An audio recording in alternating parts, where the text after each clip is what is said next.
मैंने कभी नहीं सोचा था कि किताबें पढ़ना इस तरह से रुक जाएगा। 6 महीने पहले मैंने किताबें पढ़ना बंद कर दिया।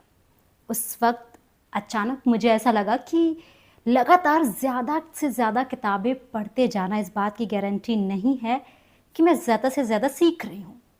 बल्कि जो मैंने पढ़ा है और जो अभी पढ़ रही हूँ उससे ज़्यादा ग्रहण कर लेना, उसमें से ज़्यादा उनका सत्व निकालना और अपने जीवन में उन्हें अपना लेना, इस बात की गारंटी है कि मैं ज़्यादा सीख रही हूँ। तो मैंने किताबें पढ़ना एकदम से छोड़ा और ये वही वक़्त था जब मैंने बिब्लियोथेरेपी पर एक कोर्स किया। मैंने सीखा कि किताबें हमें हील कैसे करती हैं, हमें ठीक कैसे करती हैं। फिर मैंने तरह-तरह जो जॉनरास हैं उनको एक्सप्लोर करना शुरू किया। मैंने भारतीय दर्शन पर लिखी किताबें पढ़ी। मैंने पर्यावरण के बारे में कुछ समझना शुरू किया, कुछ-कुछ पढ़ना शुरू किया। मैंने आध्यात्म को लेकर बहुत कुछ पढ़ने और समझने की कोशिश की, लेकिन मज़ा तो तब आया जब मैं घूम फिर कर वापस पहुँची बाल साहित्य पर। ये सच है कि कैवल्य के पैदा होने के बाद मैंने बहुत सारी किताबें इकट्ठा करनी शुरू कर दी थी ताकि जब कैवल्य बड़ी हो तो मैं उसे पढ़ाऊँ, लेकिन अभी वो बहुत छोटी है और उसे सिर्फ़ चित्र देखने में मज़ा आता है। तो एक रोज़ मैंने उसकी कुछ किताबें उठाई और चुपचाप पढ़ने लग गई और उस वक़्त मैंने ये चीज़ रियलाइज़ की कि बाल साहित्य को रीइमेजिन करना, उनकी पुनर्कल्पना करना कितना ज़्यादा ज़रूरी है। बल्कि मैं कहूँगी कि आपने अपने लाइफ़ में जो भी पढ़ा है या कोई भी अगर चीज़ आपने कोई भी स्किल सीखी है, कोई भी कला आपके पास है, ज्ञान आपके पास है, तो उसे सीख कर या पढ़कर छोड़ने से बेहतर है आप उसे समय-समय पर करते रहें, देखते रहें, उसकी पुनर्कल्पना करते रहें, जो कि बहुत ज़रूरी है।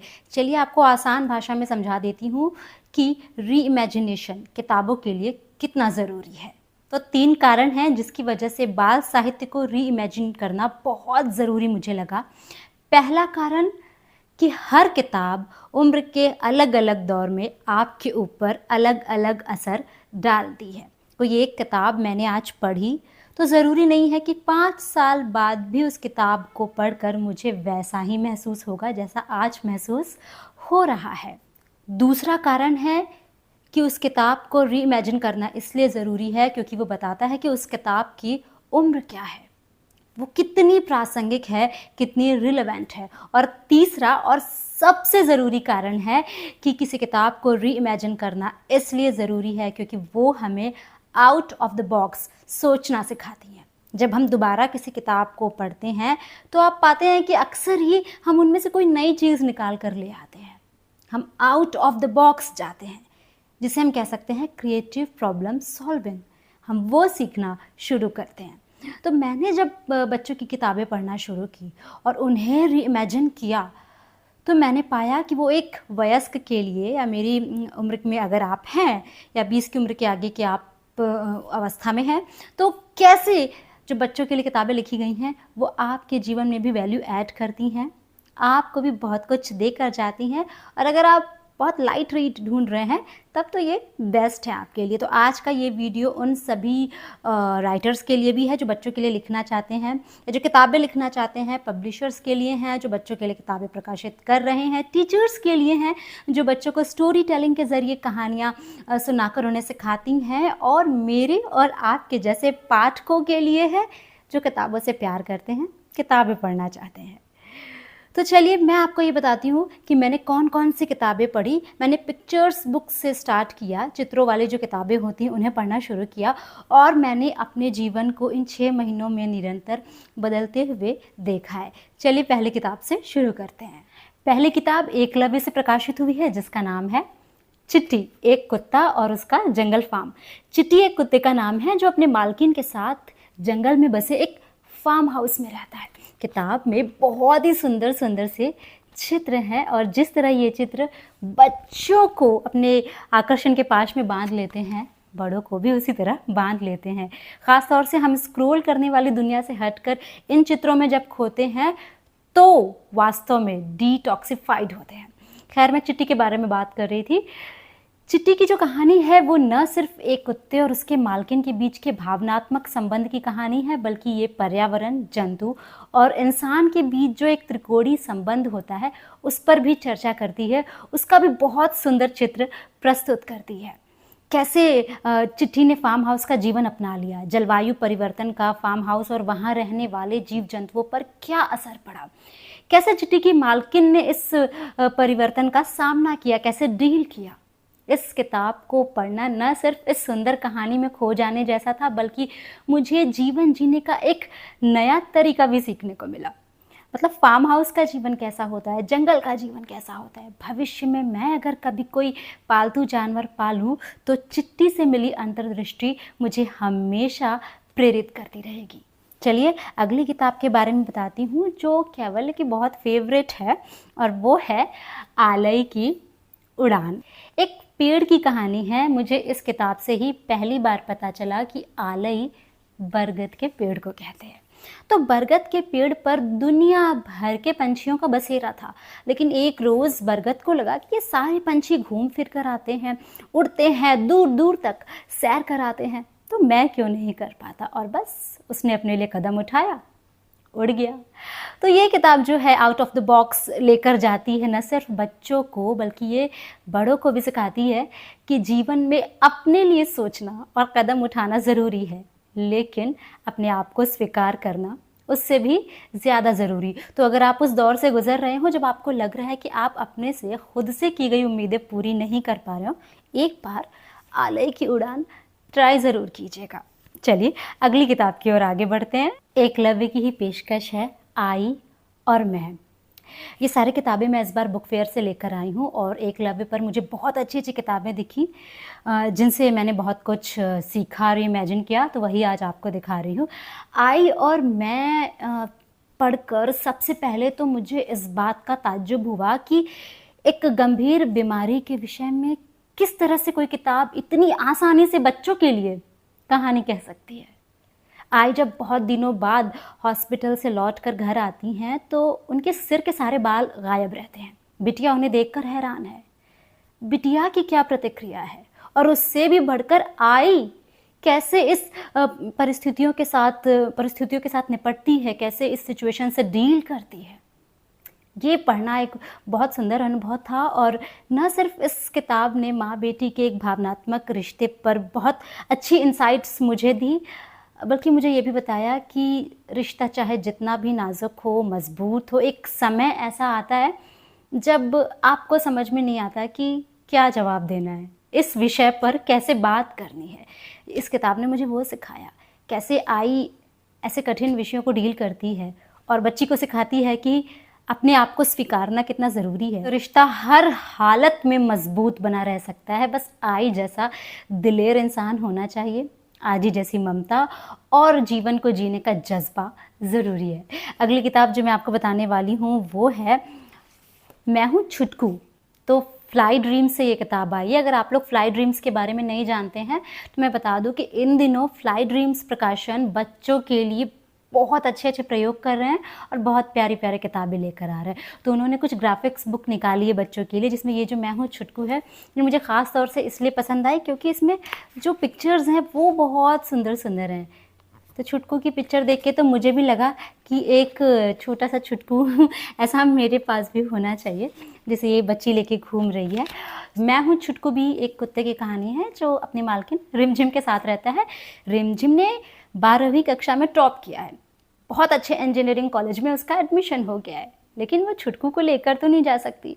तो रिमझिम कौन सा तरीका निकालती है। तो एक बच्चा जब पेट रखता है तो किस तरह से उसके इमोशंस उस पालतू जानवर के साथ जुड़ जाते हैं, और कैसे एक बच्चा अपने लिए तरीके ढूंढता है, और कैसे बेजुबान होते हुए भी एक नन्हा सा पिल्ला उसके साथ वार्तालाप कर लेता है और एक सॉल्यूशन दोनों मिलकर निकाल लेते हैं। ये पढ़ना मज़ेदार भी था, और साथ ही साथ इसने ये भी सिखाया कि उम्र का हर दौर अलग अलग तरह की ज़रूरतों की मांग करता है। मैं हूँ छुटकू ने इस वक्त मुझे ये इंसाइट दिया कि जब मेरी बच्ची बड़ी होगी तो एक अच्छे दोस्त के रूप में एक पालतू जानवर भी कितना ज़रूरी होगा। अगली किताब जो कि आखिरी किताब मैं आज आपको बताने वाली हूँ वो है अंधेरे का भूत। ये है वो किताब और ये भी आई है एकलव्य से। अंधेरे का भूत छोटे चूहे की कहानी है जो बहुत डरपोक था, तो सारे बच्चे उसको चिढ़ाते थे और बुलिंग भी करते थे। लेकिन फिर वहीं रहता था एक छोटा शैतान।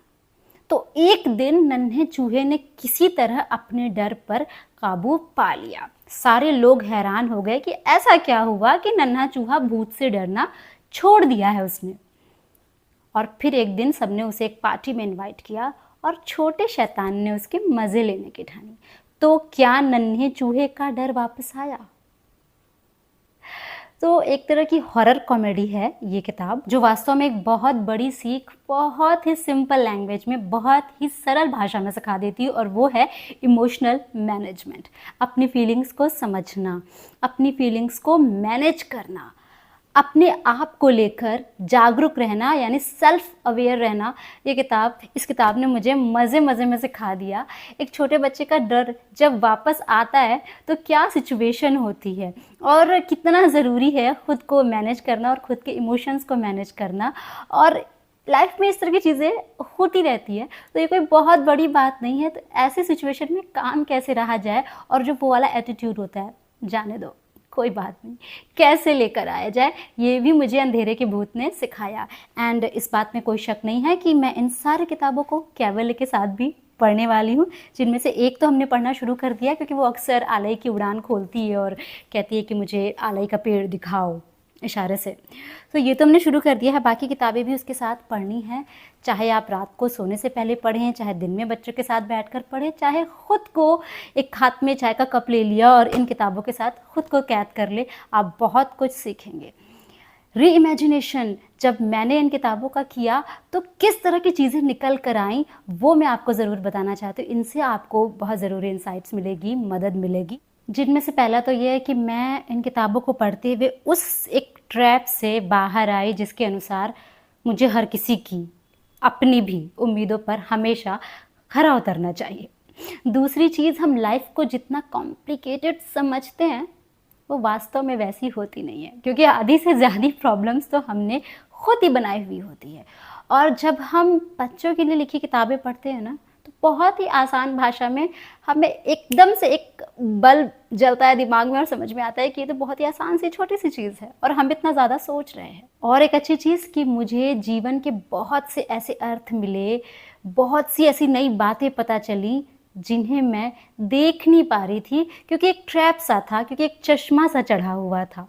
एक और अच्छी बात हुई इन किताबों को पढ़ने के बाद, यहाँ एस्केप होना ज़्यादा फ़ायदेमंद था। सामान्यतः सभी लोग किताबें इसलिए पढ़ते हैं ताकि वो एस्केप हो सके, इस दुनिया से बचकर कहीं जा सके। और जब आप बच्चों की इस दुनिया में कदम रखते हैं, इस फैंटेसी में कदम रखते हैं, और जो किताबें मैंने बताई वो यथार्थ के ज़्यादा करीब हैं, ऐसी किताबें पढ़ते हैं, तब आप जो है कुछ इस तरह एस्केप होते हैं कि अपनी समस्याओं को लेकर कुछ अनूठे समाधान खुद ही ढूंढ निकालते हैं। और जाते जाते एक बहुत ज़रूरी बात, बच्चों के लिए लिखी इन पिक्चर्स बुक को पढ़ने के बाद मैंने जीवन को बहुत ही आसानी से लेना शुरू कर दिया है। टेक इट इजी कहा गया है ना, तो बस वही करना शुरू कर दिया है। आप भी कर सकते हैं। मेरे कहने से करेंगे तो शायद कुछ शको शुबहे रहेंगे, लेकिन अगर आप एक बार इन किताबों को पढ़ेंगे, या फिर आपकी पसंद की कोई भी किताब, एक लाइट रीड बच्चों के लिए लिखी गई ऐसे पिक्चर बुक जो उनमें उनकी इमोशनल वेलबींग के लिए लिखी गई हो, उनको कुछ सिखाती हो, जब आप पढ़ने के लिए बैठेंगे तो आप समझेंगे कि जीवन कितना सुंदर है, आसान है और उतना कठिन भी नहीं है जितना हमने उसे बना दिया है। अगली बार अगर कोई आपसे कहे कि तुम बच्चों की किताबें पढ़ रहे हो, तो आप उसको ये वीडियो ज़रूर दिखाइएगा। आशा करती हूँ आज का ये वीडियो आपके बहुत काम आया होगा, आपको बहुत कुछ जानने और सीखने को मिला होगा। ये सारी किताबें आप ऑनलाइन ऑर्डर कर सकते हैं, एकलव्य की साइट पे जाके ऑर्डर कर सकते हैं, फ्लाई ड्रीम से भी आप कॉन्टैक्ट करके ऑर्डर कर सकते हैं। अमेज़न पे तो आपको ये सारी लगभग मिल ही जाएंगी। जो मुझे मिल गई उनकी लिंक मैं डिस्क्रिप्शन बॉक्स में दे दूँगी। जल्दी मिलने की कोशिश रहेगी आप सबसे कुछ नई बातों के साथ, किताबों के साथ। तब तक के लिए चलती हूँ। अपना ढेर सारा ख्याल रखिए, किताबें पढ़ते रहिएगा। Tata, bye bye.